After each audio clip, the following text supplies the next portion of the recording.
Chapter 18. Hindi ba dapat mas matuwa ka na si Zarina ang babaeng napakasalan ng anak mo? Mas malaking problema kung ibang babae ang pinakasalan ni Tyrone. Mas malaking problema kung ang pinakasalan niya ay ang kapatid ni Zarina. Si Zarina ang kasama ng anak mo sa sex video at kung nagkataon na ang asawa ni Tyrone ay si Natalie at nailabas ang video na yun, mas malaking gulo yun para sa magkapatid. Tanging sagot ni Jameson sa asawa niya. Napaupo naman na si Melanie dahil sa dami ng iniisip niya. Inis niyang tiningnan ang asawa niya na nakafocus lang ang paningin sa laptop nito. May mga anak na si Zarina at nangyari ang sex video na yun 5 years ago. Ilang lalaki na ba ang dumaan sa babaeng yun? I am starting to like her dahil kapag nandyan siya napapakalma niya si Tyrone pero bakit napakagulo ng buhay ng babaeng yun? Mariing ipinikit ni Melanie ang mga mata niya saka siya humugot ng malalim na buntong hininga. Para bang sasabog ang ulo niya sa stress. Ayaw niyang maging responsibilidad pa ni Tyrone ang anak ng ibang tao. You want to have a grandchild, right? Magiging anak na rin ni Tyrone ang mga anak ng asawa niya at wala kang magagawa kundi tanggapin ang mga anak ni Zarina lalo na at parte na sila ng pamilya natin. Napaismid si Melanie sa sinabi ng asawa niya. Are you serious? Gusto ko naman na talagang magkaapo pero ang mga anak ni Zarina hindi ko sila mga apo. Bakit ko pa nga ba pinuproblema ang mga anak niya kung maghihiwalay din naman sila ni Tyrone? Their marriage is just a business, business is business. Ani na lang ni Melanie. Ayaw niya nang magpaka-stress pa sa mga personal na problema ni Zarina. Where are they anyway? Bakit hindi kasama ni Zarina ang mga anak niya and why you didn't tell me na una pa lang ay aware ka ng may mga anak na ang babaeng pakakasalan ng anak mo tapos ngayon ay nagrereklamo ka sa problemang ikaw din naman ang nagdesisyon? Napapairap na lang si Melanie. Sinisisi ba siya ng asawa niya? Kung sabagay, tama naman ito sa mga sinabi niya. Pumayag siyang magpakasal ang anak niya kay Zarina. I don't know where they are. Sa tingin ko nabanggit na sa akin dati ni Zarina tungkol sa mga anak niya pero nakalimutan ko na ang mga sinabi niya. Bakit ko pa ba sila iisipin? Aniya at hindi na pinag-usapan pa ang tungkol kay Zarina. Samantala naman ng mas ando ni Tyrone si Zarina ay sinabi niya na kaagad ang tungkol sa pinag-usapan nila ni Chairman. Nanahimik naman ng ilang segundo si Zarina. Hindi naman siya natatakot kung magpapadana test si Tyrone kasama ang mga anak niya dahil kung si Tyrone naman ang nakasama niya that night sigurado siyang ito ang ama. I want to make sure, Zarina. Seryosong saad ni Tyrone. I know, I still can't believe na ikaw ang lalaking nakasama ko sa hotel na yon 5 years ago. Nagpakawala ng hilaw ng ngiti si Zarina. Pakiramdam niya lumulutang pa rin siya sa dami ng tumatakbo sa isip niya. Napakaliit ng mundo para sa kanilang dalawa ni Tyrone. Sinong mag-aakala na ang lalaking pinakasalan niya ay siya rin ang ama ng mga anak niya? Nagpakawala ng malalim na buntong hininga si Zarina bago siya muling nagsalita. Kailangan muna nating makuha ang mga anak ko sa pangangalaga ni Tita Natalia bago natin pag-usapan ang tungkol dyan dahil hanggat wala sa atin ang mga bata hindi natin magagawa ang gusto mo. Dagdag niya, kukunin natin sila and I promise you that. No one will hurt them now dahil oras na napatunayan kung inaabuso ng stepmom mo ang mga bata, ako mismo ang makakalaban niya. Seryoson at blanko pa ring wika ni Tyrone. Tipid na lang nangumiti si Zarina. Masaya siyang makikita na niya ulit ang mga anak niya pagkatapos ng 2 taon. Muli niyang tiningnan si Tyrone na nakatuon pa rin ang atensyon sa dinadaanan nila. Hindi mo naman sila kukunin sa akin diba? Ay pangako mo sa akin na hindi mo sila ilalayo sa akin. Anas niya kaya napalingon si Tyrone sa kanya. Ramdam ni Tyrone ang takot at pangamba ni Zarina. Ibinalik niya ang paningin niya sa daanan bago siya sumagot. Don't worry, if you're thinking that I will take them away from you hindi ko gagawin yun. Nakahinga naman ng maluwag si Zarina. Pagkakatiwalaan niya ang mga sinabi ni Tyrone sa kanya. Samantala naman, galit na ibinato ni Natalia ang vase na nasa table. Nanggagalaiti siya sa tindi ng galit. Nang marinig naman yun ni Natalie ay mabilis niyang pinuntahan kung saan nanggaling ang ingay. Mom, what happened? Tanong niya. That Zarina is our problem. Angle niya. Ano na naman bang ginawa niya? Hindi mo alam o hindi ka lang nag-iisip? Tandang padamdam. Alam mo ba mapapabilis ang pagbagsak mo kapag nahawakan na ni Zarina sa leeg ang mga fuentes? Ang gagawin mo na nga lang ay akitin si Owen, hindi mo pa rin magawa. Hindi ba pumasok sa isip mo, kung si Tyrone ang nakasex ni Zarina noon, posibleng si Tyrone din ang ama ng mga anak niya? Sigaw ni Natalia na ikinatulala ni Natalie ng ilang segundo. Pinoproseso pa niya sa isip niya ang sinabi ng kanyang ina, saka siya napailing. "You're kidding," aniya habang umiiling. "Sana nga Natalie, sana nga nagbibiro lang ako." "Stupid." Nang gagaliting saad ni Natalia. Hindi na siya mapakali dahil makakalaban niya talaga ang pamilyang Fuentes kapag hindi niya ibinigay ang mga anak ni Zarina. Napapahilot na lang siya sa noo niya, napaupo na lang si Natalie dahil sa narinig niya. Pakiramdam niya naubusan ng oxygen ang buong katawan niya. Hilaw siyang natawa sa kanya na ikuyom ang kamao niya. Gusto niyang sampilan ang mukha ni Zarina at hilain ang mga buhok nito. Bakit ba tila umaayon ang panahon kay Zarina?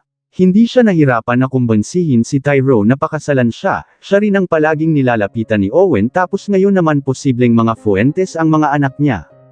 No, this is not happening. Hindi mga Fuentes ang mga anak ng babaeng yun. Hysterical ni Natalie. Napapikit na lang si Natalia dahil pakiramdam niya ay sasabog sa galit ang ulo niya. Do something, mom. Hindi dapat malaman ng mga Fuentes ang tungkol sa kambal, hindi dapat malaman ni Tyrone na may mga anak siya. Please do something. Sigaw pa ni Natalie. Napabuntong hininga na lang si Natalia. Sa mga oras na to hindi sila sigurado kung wala pa rin bang alam ang mga Fuentes tungkol sa kambal. Ano pa bang gusto mong gawin ko? Gusto mo bang mapatay ako ng mga Fuentes? Tandang padamdam panipik. Inis na sinabunutan ni Natalie ang sarili niyang buhok. Nag-iisip siya kung ano bang dapat niyang gawin. Nang makaisip siya ng idea ay tiningnan niya ang kanyang ina. Bakit hindi na lang natin palabisan na patay na ang mga bata? Sigurado akong kapag nakuha ni Zarina ang mga anak niya at kilalanin ang mga ito bilang mga Fuentes, mas magiging makapangyarihan siya kesa sa atin. Ano pang halaga ng pagpapakasal ko kay Owen kung mahahawakan na ni Zarina sa leeg ang mga Fuentes? Tandang padamdam panipik. Napasapaw na lang si Natalia sa noo niya dahil sa hindi magandang idea ng anak niya. Gusto yata talaga nito na mabura na lang sa mundo at maging kwento. Are you insane? Papatayin mo ang mga bata at sa anong paraan? Ha? Bakit hindi na lang natin palabisan na namatay sila sa sunog kasama ang yaya nila ngayon? Natawa na lang si Natalia na tila ba mababaliw na siya. Pakiramdam niya talaga ay mawawala siya sa katinuan. Hindi niya lubos maisip na magagawa ni Zarina ang lahat ng ito. Kailan pa siya nagsimulang magplano? Napayuko na lang si Natalie nang marealize niya ang gusto niyang mangyari. Bahagya na lang siyang natawa, paano niya nagawang sabihin na patayin ang mga pamangkin niya? Masyado na ba akong nagiging evil? Simula ng bata pa lang ako, lahat ng mga pangarap ko na kay Zarina na. Kompletong pamilya, marangyang buhay at buhay prinsesa. Nalasap ko nga ang lahat ng yun, pero panandalian lang ba? Hiram ko lang ba ang buhay niya? Babalik na ba lahat kay Zarina? Paano naman ako, mom? All I want is a complete and happy family, wealth and everything na meron siya. Is that too much to wish for? Hindi nakaimik si Natalia. Naaawa na lang siyang nakatingin sa anak niya. Nilapitan niya ito at niyakap. I'm sorry if you need to experience this. Don't worry, gagawa ako ng paraan para sirain ang lahat ng mga plano ni Zarina. Tanggapin man ng mga Fuentes ang mga anak niya, pero sisiguraduhin kung hindi tatanggapin ng mga Fuentes si Zarina. Pagpapakalma niya sa anak niya. Alam din ni Natalia na hanggang ngayon ay si Tyrone pa rin ang gusto ng anak niya.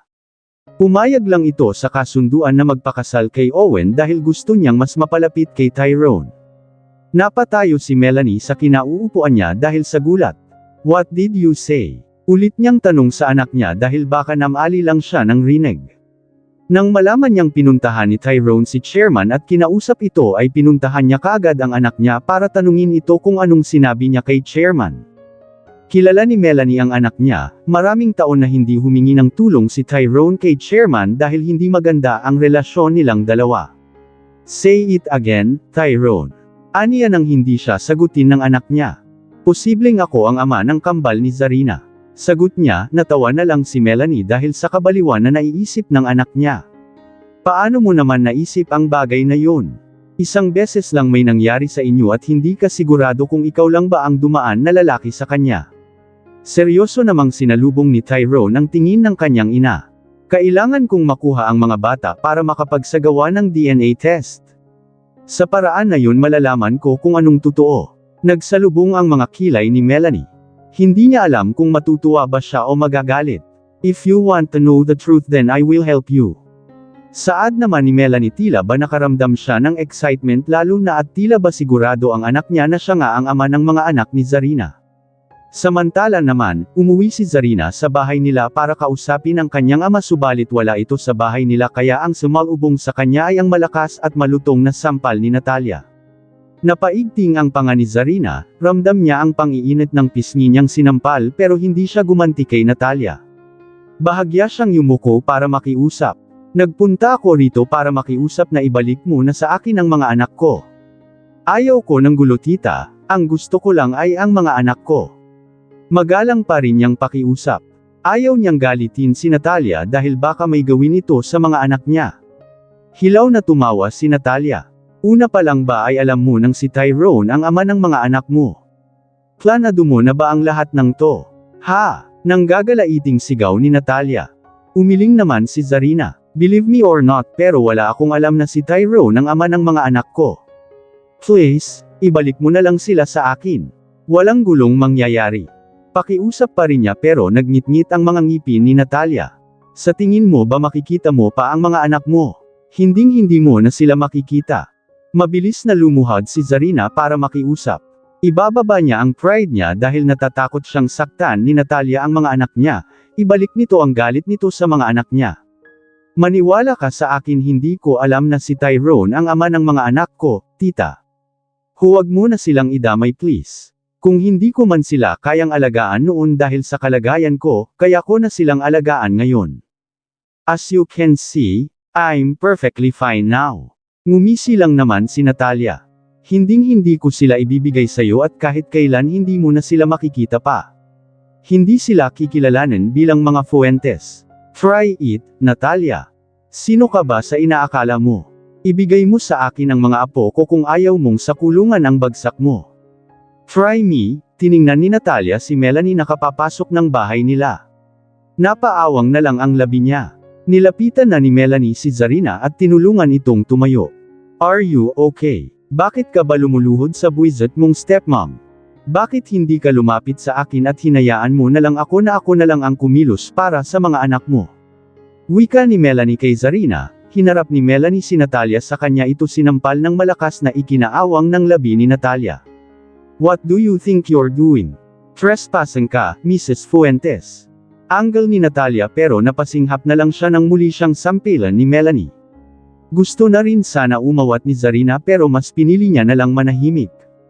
She wants to slap her stepmom too pero dahil hawak nito ang mga anak niya hindi niya yun magawa dahil sa takot na baka saktan ni Natalia ang mga anak niya. File a case against me pero sa tingin mo ba sapat yun para mapakulong mo ako? Oras na napatunayan kong apo ko ang mga itinatago mo sisiguraduhin kong hihimas ka ng rehas. May diing wika ni Melanie. Hilaw na lang na natawa si Natalia. Ramdam niya ang pagpintig ng sentido niya. Inis na tiningnan ni Natalia si Zarina pero nanatiling tahimik si Zarina. Plinano mo na ang lahat ng to, tama ba? Tanong niya. Itinago naman ni Melanie si Zarina sa likod niya para silang dalawa lang ni Natalia ang mag-uusap. Itigil mo na ang paggamit sa mga anak ni Zarina para kontrolin siya. Nasaan ang mga bata, Natalia? Ani ni Melanie. Nang makababa naman ng sala si Natalie ay bahagya pa siyang nagulat nang makita niya si Melanie. Hindi niyo sila pwedeng kunin sa akin dahil ako ang legal guardian ng mga bata. Pagmamatigas pa rin ni Natalia. Tila nang hina naman ang mga tuhod ni Natalie dahil handa nang kunin ng mga Fuentes ang mga anak ni Zarina. Ibigay mo na sa amin ang mga anak namin, Miss Natalia. Sabat na rin ni Tyrone na kararating lang. Mapait nang umiti si Natalie dahil alam niyang tapos na ang laban niya.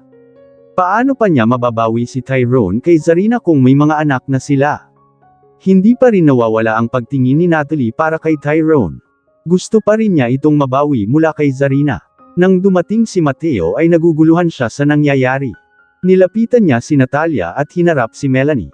What are you doing here, Mrs. Fuentes? Casual na tanong ni Mateo sa kanya tiningnan ang anak niyang si Zarina na nasa likod pa rin ni Melanie. We are here to take Zarina's children from the care of your wife, Mr. Jimenez. Diretsong sagot ni Melanie. Napakunot naman ng noo si Mateo. Nagtataka kung bakit nangingialam na ngayon ang mga Fuentes sa mga anak ni Zarina.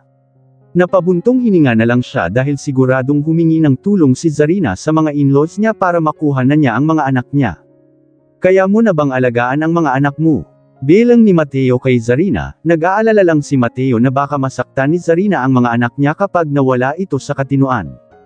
Ano bang tingin mo sa anak mo, Mr. Jimenez? Walang kakayahan na alagaan ang mga anak niya. Si Melanie ang sumagot, hanggang ngayon pa rin ba naniniwala kayong hindi ako mentally stable, Dad? Kailan niyo ba ako paniniwalaan na hindi ako baliw? Ani naman ni Zarina. Napatanggo-tango na lang si Mateo sa kanya tiningnan si Melanie at Tyrone na nag-aksaya pa ng oras para pumunta sa bahay nila gayong hindi naman nila kano-ano ang mga anak ni Zarina pero masaya na si Mateo na mahahanap ni Zarina ang pagmamahal ng isang pamilya sa pamilya ng mga Fuentes. Ibigay mo sa akin ang mga anak ko, Miss Natalia. Seryosong saad ni Tyrone na lalong ipinagtaka ni Mateo. Your son. Naguguluhan niyang wika. Tiningnan niya ang anak niya at naghahanap ng sagot pero tahimik lang si Zarina.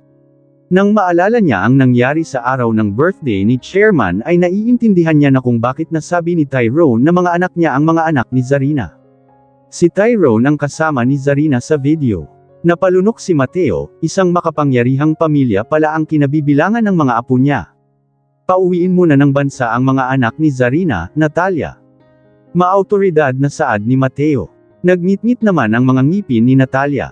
Wala na siyang maisip na paraan para hindi makuha ng mga Fuentes ang kambal. No, I'm their legal guardian. We have agreement at hanggat wala pa sa hustong gulang ang kambal hindi nyo sila pwedeng kunin sa akin. Malakas na sampal ang natamo ni Natalia mula kay Melanie dahil sa patuloy na pagmamatigas nito. Kung hindi namin makukuha ang mga bata, mabuti pang magkita-kita na lang tayong lahat sa korte.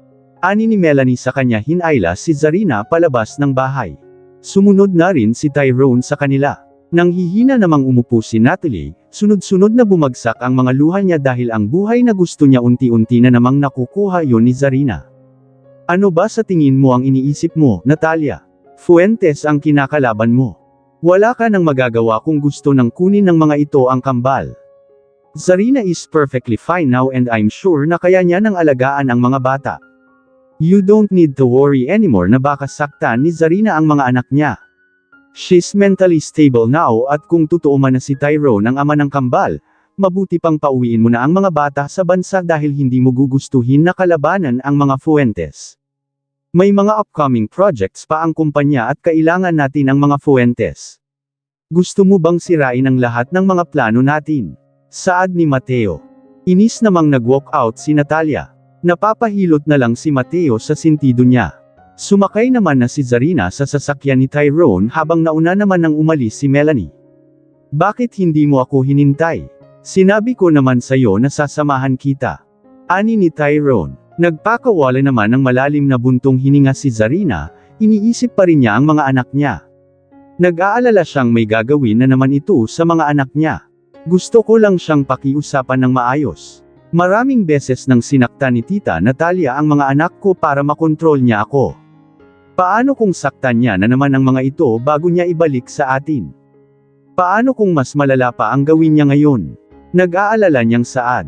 Hinawakan ni Tyrone ang isang kamay ni Zarina habang nananatiling nasa manibela naman ang isa. She can't do that anymore dahil alam niya kung anong klaseng pamilya ang kakalabanin niya kapag sinaktan niya ang mga bata.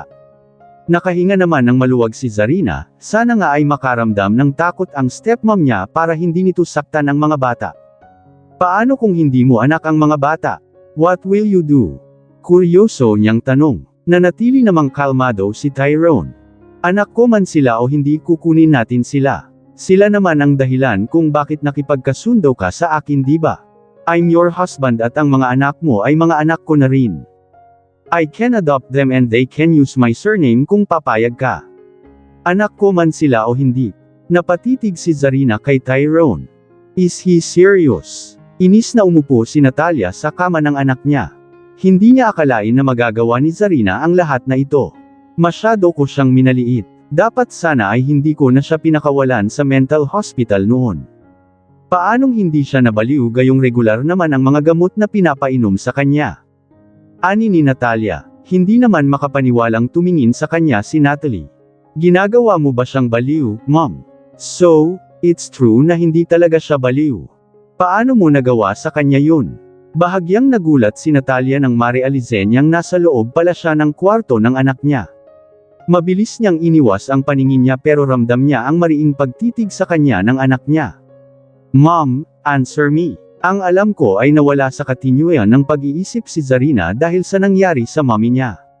Hindi ba yun totoo? You're making her crazy. Tanong niya ulit pero lumunok lang si Natalia. Hindi niya sinasabi sa anak niya ang mga pinaplano niya.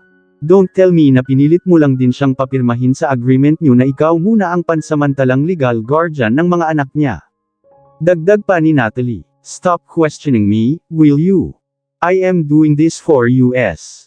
Ang isipin mo na lang ay kung paano natin mailalayo ang mga bata sa mga Fuentes. Hilaw na lang na natawa si Natalie saka siya tumayo. Kung gusto mo nang mamatay Mom, gawin mong mag-isa. Hindi natin alam kung paano magalit ang chairman. Tanggapin na lang natin na makukuha na ni Zarina ang mga anak niya. Ibalik mo na sa kanila ang mga bata dahil kahit anong gawin natin papatayin tayo ng mga Fuentes kapag hindi natin ibinigay sa kanila ang gusto nila. Tila napapagod na wika ni Natalie saka siya lumabas ng kwarto niya. Napabuntong hininga na lang si Natalia. Nanatili pa siya ng ilang minuto sa loob ng kwarto ng anak niya habang nag-iisip. Inis siyang napahampas sa kama dahil wala siyang magagawa kundi ang pauwiin na ang mga bata sa bansa. Nang lumabas na si Natalia sa kwarto ni Natalie ay nakasalubong pa niya ang asawa niya na pababa na rin ng hagdan. Mag-book ka na ng tiket ng mga bata ngayon din. Dapat bukas ng tanghali ay nandito na sila. Maautoridad na utos ni Mateo na ikinairap ni Natalia. Pilit niyang kinalma ang sarili niya. Pinapainom niya ng gamot si Mateo para manghina ito pero tila ba masyadong mabagal ang epekto ng gamot sa katawan ni Mateo. Kailangan niya na bang dagdagan ng dosage ang gamot na pinapainom niya. Asterisk nang makauwi si Zarina ay tumawag sa kanya ang kanyang ama. Tinitigan pa niya ito ng ilang segundo bago niya napagdesisyonan na sagutin. Nang masagot niya ang tawag ay hindi siya kaagad sumagot, hinintay niyang magsalita ang kanyang ama mula sa kabilang linya. Kayo na ba ang susando sa kambal o ihahatid na lang ba namin sila sa bahay niyo? Diretso kaagad na saad sa kanya ng kanyang ama.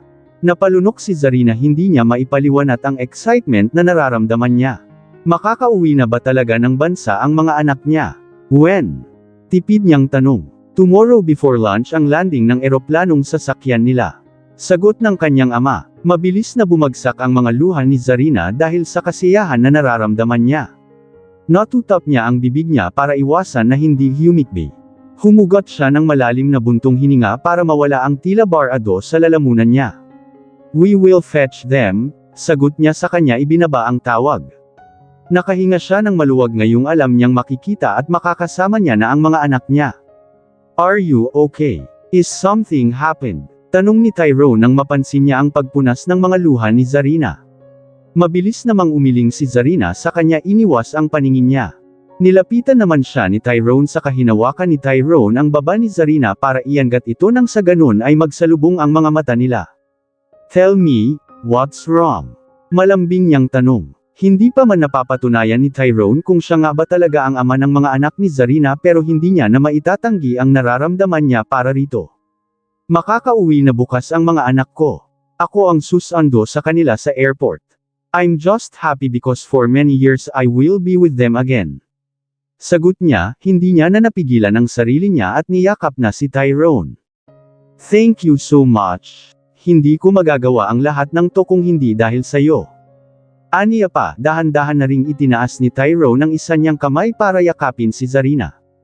Tinapik-tapik niya ang likod nito para mas maramdaman ni Zarina na may kakampi siya. Let's meet them tomorrow. Ani ni Tyrone. Kinabukasan, excited na si Zarina na makita ang mga anak niya. Kanina pa siya buntong hininga ng buntong hininga. Paano kung hindi sila nakasakay ng eroplano? Paano kung gumawa na naman ng paraan ang stepmom niya para ilayo ang mga bata? Don't be nervous, I'm sure palabas na sila. Pagpapakalma ni Tyrone kay Zarina. Tipid lang namang ngumiti si Zarina at makalipas ang ilang minuto ay nakikita niya na ang dalawang batang naglalakad at palingalinga sa paligid kasama ang yaya nila na tauhan din ni Natalia. Isabella, Riley, sigaw ni Zarina nang makilala niya ang mga anak niya. Mabilis namang lumingon ang mga ito kay Zarina. Mommy! Sabay na sigaw ng kambal. Sinalubong na ni Zarina ang mga anak niya habang natulala naman si Tyrone at hindi kaagad nakagalaw sa kinatatayuan niya. Nakatitig lang siya sa kambal lalo na sa batang lalaki dahil kung anong itsura niya noong bata siya ay ganun din ang itsura ng bata. Hindi niya rin maintindihan ang biglang pagbilis ng tibok ng puso niya. Ito ba ang tinatawag nilang lukso ng dugo? Dahan-dahan siyang lumapit sa mag-iina. Nag-iiyak ang kambal at ganun din si Zarina. Napakatagal ng 2 taon na hindi nila pagkikita. Lumuhad si Tyrone para pantayan ang taas ng kambal. Hinawakan ni Tyrone ang tig-isang kamay ng kambal at hinaplos ang mga ito. Nagtataka naman siyang tiningnan ng mga bata. Tipid nang initian ni Tyrone ang mga ito at niyakap. Nagtataka man ang kambal ay nanatili lang sila sa pwesto nila. Welcome home, Isabella and Riley. Malambing niyang wika sa mga ito. Masama namang tiningnan ni Zarina ang babaeng nakasama ng mga anak niya. Hindi makatingin sa kanya ang babae. Binitiwan na ng babae ang 2 mulitas saka lumayo. Aalis na po ako ma'am, wika nito pero bago pa man siya makaalis ay malakas siyang sinampal ni Zarina. Kulang pa yan sa pananakit mo sa mga anak ko kahit na sabihin mo pang inutusan ka lang. May diin niyang wika. Mabilis namang tumakbo palayo ang babae. Hinawakan na ni Tyrone sa magkabilang kamay ang mga bata sa kanya inaya si Zarina na umalis na sila. Habang nasa biyahe sila ay panay ang tingin ni Tyrone sa rear mirror. Kasama ni Zarina sa backseat ang mga bata at walang sawang niyayakap at hinahalikan ang mga ito. Napapangiti na lang si Tyrone. Sa isang iglap lang ay nagkaroon siya ng sariling pamilya. Naghanda si mommy sa bahay, doon na tayo dumiretso para doon na mananghalian. She wants to meet the kids. Ani ni Tyrone na ikinatango lang ni Zarina. Who is he, mommy? Kuryosong tanong ni Riley. Nagkatinginan naman si Zarina at Tyrone sa salamin. Saka ko na ipapaliwanag, okay. Tanging sagot ni Zarina. Nagpatuloy naman sila sa biyahe nila hanggang sa makarating na sila sa bahay ng mga magulang ni Tyrone. Saka na siguro ipapaliwanag ni Zarina sa mga anak niya ang tungkol kay Tyrone kapag natapos na ang DNA test. Hindi mapakali si Melanie habang abala sa paghahain ng pagkain ng mga katulong nila. Isa-isa pa niyang tinitingnan at binibilang ang mga pagkain na inihanda na. Hindi niya alam kung anong gusto ng mga anak ni Zarina kaya lahat ng alam niyang lutuin ay iniluto niya. Okay na ba ang lahat? How about the dessert? Siguraduhin yung okay na ang lahat. Ingatan niyo rin na hindi matalsikan ng ibang pagkain ng ibang pagkain. Natatarante niyang wika habang abala na naghahanda ang mga katulong sa hardin nila. Ma'am, nandito na po sila. Anunsyo ng isang katulong na hinihingal pa. Mabilis na inayos ni Melanie ang buhok niya at ang suot niyang dress. How about my look? Hindi ba ako nakakatakot tingnan? Nag-aalala niyang tanong sa katulong nila. Gusto niya maging komportable ang mga bata sa kanya at dahil bakas na ang katandaan sa kanya baka matakot ang mga ito. Napapailing naman si Jameson sa asawa niya. Akala ko ba ay gusto mo munang makita ang result ng DNA test nila? You look so excited to meet them kahit na wala ka pang pinanghahawakan na ebidensya kung tunay nga ba silang mga Fuentes. Paninira ni Jameson sa mood ni Melanie. Inismiran lang naman siya ni Melanie. Mom, Dad, agaw etens yung saad ni Tyrone. Nilingan naman sila kaagad ni Melanie at hindi na lang pinansin ang asawa niya. Unang hinanap ng mga mata niya ang mga bata. Nakatulala siyang nakatingin sa mga ito. Pakiramdam niya ay bumalik sa pagkabata ang anak niyang si Tyrone. Hindi niya rin akalain na napakagandang bata pala ni Tyrone kung may girl version ito. Sila na ba ang mga anak mo? Tanong ni Melanie, itinatago ang tunay na nararamdaman niya. Ayaw niyang ipakita o iparamdam kay Zarina na gusto niya kaagad ang mga anak nito. Paano na lang kung hindi mag-match ang DNA test nila kay Tyrone? Ayaw niyang maatek kaagad sa mga bata pero hindi niya na maiwasan lalo na at nasa harapan niya na ang mga ito.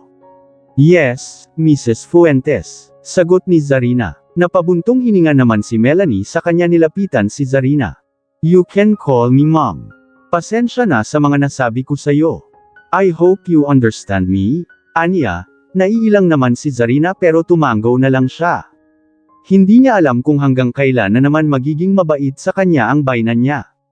Tiningnan na ni Melanie ang mga bata at dahil walang ibang nakasamang tao ang mga ito maliban sa yaya nila, medyo malayo ang loob nila sa ibang tao at takot din sila. Pasensya na po pero hindi sanay ang mga bata na maraming nakikitang tao. Takot pa sila. Pagpapaliwanag ni Zarina. Napakunot naman ng noo si Jameson dahil sa pagtataka. Kung pwede ko lang talaga paghiwalayin ang anit ni Natalia sa ulo niya ginawa ko na. How can she hurt these beautiful angels? Naaawa niyang wika sa kasya bahagyang yumuko para pantayan ang taas ng mga bata. Akma niya sanang hahaplasan ang mga ito sa ulo pero mabilis silang nagtago sa likod ni Zarina. Mariing ipinikit ni Melanie ang mga mata niya. Anong klaseng trauma ang meron sila? Poor angels, yusel ni Melanie sa isip niya. Matamis siyang ngumiti saka tumayo ng tuwid. Naghanda ako ng maraming foods. Hindi ko alam kung anong mga paborito niyo pero sana magustuhan niyo ang luto ng lola. Aniya, napatingin si Zarina kay Tyrone. Tanggap na ba sila kaagad ng pamilya ni Tyrone? Matamis lang namang nginitian ni Tyrone si Zarina sa kanya ito ipinaghila ng upuan ganun din ang mga bata. Napakarami naman yatang nilutong pagkain. Saad ni Tyrone dahil parabang fiesta sa dami ng pagkain. Ask you're excited mom, sagot sa kanya ng kanyang ama. Inirapan lang ni Melanie ang asawa niya. Ayaw niyang ipakita sa mga bata ang kamalditahan niya. Bibigyan na sana ni Zarina ng pinggan ang mga bata nang unahan siya ni Melanie. Tipid na lang nangumiti si Zarina saka siya naupo at hinayaan na lang ang baynan niya na asikasuhin ang mga anak niya. Mommy, tila natatakot na yusel ng kanyang anak na babae. Hinaplos ni Zarina ang buhok nito at nginitian ito. Sinasabi na magiging maayos na ang lahat. Don't worry, mommy is here. No one will hurt you anymore. I am so sorry for everything, for not doing anything nang ilayo nila kayo sa akin. Marami pa sana siyang gustong sabihin sa mga anak niya pero kaharap niya ang pamilya ni Tyrone. Nginitian niya na lang ang mga anak niya. Don't worry honey, we're not here to hurt you and your brother. Kumain na kayo, kainin niyo ang lahat ng gusto niyo at kung may gusto pa kayong kainin na wala rito tell me ipapahanap ko. Malumanay na saad ni Melanie. Maging si Tyrone ay nagugulat sa kabaitan ng kanyang ina ngayon. Is it because of the kids? Ganito niya na ba talaga kagustang magkaroon ng mga apo? We're not picky about the food naman po. Thank you for preparing all of this for us and thank you for accepting us po. You're our lola. Your mommy's mom. Wika ni Riley. No, but I'm your father's mom. Sagot kaagad ni Melanie. Napapakamot na lang sa kilay si Zarina dahil inunahan na siya ni Melanie na sabihin ang tungkol sa ama ng mga anak niya. Akala ba niya ay gusto muna ng mga ito na patunayan kung talagang mga anak ni Tyrone ang mga anak niya? Mom, pagpipigil ni Tyrone dahil kung ano-ano na ang nasasabi nito. Napataas naman ang kilay ni Melanie nang marealize niya kung anong sinabi niya pero kailangan pa ba talaga nila ng DNA kung makikita na sa mukha ng mga bata ang dugong Fuentes.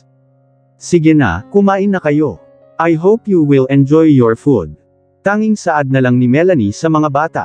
Nag-umpisa na silang lahat na kumain at walang nagtangkang nagsalita sa kanila. Tanging ingay ng mga kutsara at tinidor na tumatama sa babasaging pinggan ang maririnig. Tinitingnan ni Tyrone ang mga bata, pansin din niyang nakatingin sa fried chicken si Isabela pero hindi ito nangunguha. Nang magsalubong ang mga mata nila ay mabilis na yumuko si Isabela na tila ba natatakot. Nanguha ng fried chicken si Tyrone at inilagay yun sa pinggan ni Isabela. You want this? Malumanay na tanong ni Tyrone. Nahihiya namang tumingin sa kanya si Isabela. Can I po? Nahihiya at may halo pang takot nitong tanong. Nilingan naman ni Riley ang kapatid niya at hinawakan ang kamay nito para pakalmain.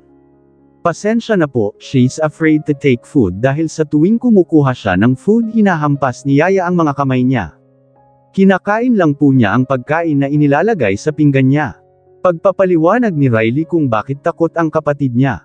Napaawang ang labi ni Melanie dahil sa narinig. Napaigting naman ang panga ni Tyrone habang hindi namalayan ni Zarina ang paglandas ng mga luha niya. Hindi niya akalain ang mga pinagdaanan ng mga anak niya. Sinasaktan kayo ng yaya niyo. Hindi na rin mapigilan na tanong ni Jameson. Tumango naman si Riley saka siya tumingin sa kanyang ina. Mabilis na pinunasan ni Zarina ang mga luha niya sa kanya bahagyang nginitian ang anak. Sino ang yaya nila? Bakit mo hinayaan na gawin sa mga anak mo yun, Zarina?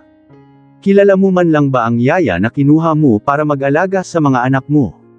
They look traumatized. Dagdag pa ni Jameson. Dad, it's not her fault dahil si Miss Natalia ang naglayo sa mga bata.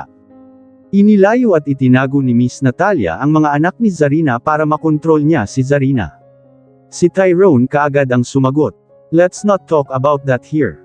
Pwede bang hayaan muna nating kumain ng maayos ang mga bata? Saad ni Melanie na hindi rin nagustuhan ang nalaman niya. Anong pagpapahirap pa ba ang naranasan ng mga bata sa kamay ng yaya nila? Lahat ng mga pagkain na nakikita nyo sa lamesa ay pwede nyong kainin. Kunin nyo kung anong gusto nyo. Malumanay na saad ni Melanie sa mga bata. Binigyan na rin ni Tyrone ng fried chicken ang pinggan ni Riley dahil baka natatakot lang din ito manguha. Nang matapos silang kumain ay pinatulog na muna ni Zarina ang mga bata sa kwarto ni Tyrone dahil pagod pa ang mga ito mula sa biyahe. Habang tulog ang mga bata ay nakaupo lang siya sa gilid ng kama habang nakatitig sa mga ito. Bumukas naman ang pintuan at pumasok si Melanie saka siya naupo sa upuan. Itinakas ba ni Melanie ang mga bata? Paanong nangyaring siya ang naging legal guardian ng mga bata? Kuryoso niyang tanong. Wala pa man siya masyadong nalalaman sa pinagdaanan ng mga bata pero kumukulo na ang dugo niya. Bakas ang trauma sa mukha ng mga bata. Kung naaalala niyo ang sinabi nilang nawawala ako sa Katinuan, yun yung panahon na inilayo nila sa akin ang mga bata. That time I'm still traumatized sa nangyaring aksidente sa amin ni Mommy kaya nawawala ako sa sarili ko. Pumayag akong ilayo muna sa akin ang mga bata dahil natatakot din akong baka masaktan ko sila pero yung agreement na pinapirmahan sa akin, hindi ko alam ang tungkol sa bagay na yon. Sa tingin ko ay wala pa ako sa sarili ko nang papirmahin ako ni Tita Natalia. Sagot niya, that bitch, ihiwalay ko talaga ang mga buhok niya sa anit niya. Inis na saad ni Melanie saka siya napabuntong hininga. Anyway, bukas ang schedule ng DNA test nila. Tumawag ang executive secretary ni chairman at gusto niyang bukas na bukas din ay ipad na test ang mga bata. Sa tingin ko naman ay hindi mo kami niloloko diba? Pagliba ni Melanie sa usapan. Naramdaman niyo po bang iba sila? Tanong ni Zarina, hindi naman kaagad nakasagot si Melanie sa kanya tiningnan ng mga bata. Kasiyahan at excitement ang naramdaman niya nang makita niya ang mga ito. We just want to make sure, Zarina. Tanging sagot ni Melanie na ikinatango na lang ni Zarina. Dumating na ang araw para sa DNA test ng mga bata. Nasa mansion na sila ngayon ng mga Fuentes at habang kinukuhanan ng laway ang mga bata at si Tyrone ay nasa harapan naman nila si chairman na blanko at seryoso lang ang mukha. What is happening, Mommy? Naguguluhang tanong ni Riley nang matapos kuhanan ang mga ito. Hinaplos lang ni Zarina ang likod ng mga anak niya. Alam niyang nagtataka at naguguluhan na ang mga ito sa nangyayari. May mga test lang sila na kailangang gawin anak. Sagot ni Zarina. Hindi naman na nagtanong ang mga bata. Gusto kong makuha ang result as soon as possible. Wika ni chairman sa doktor. Asahan niyo po chairman. Mahaba na po ang 3 araw na paghihintay. Sagot ng doktor at nang may ayos niya na ang mga gamit niya ay nagpaalam na siya. Tiningnan ni chairman ang kambal hindi maitatanggi na nangingibabaw sa kanila ang dugo ng mga Fuentes pero gusto niya munang makita ang result ng DNA test.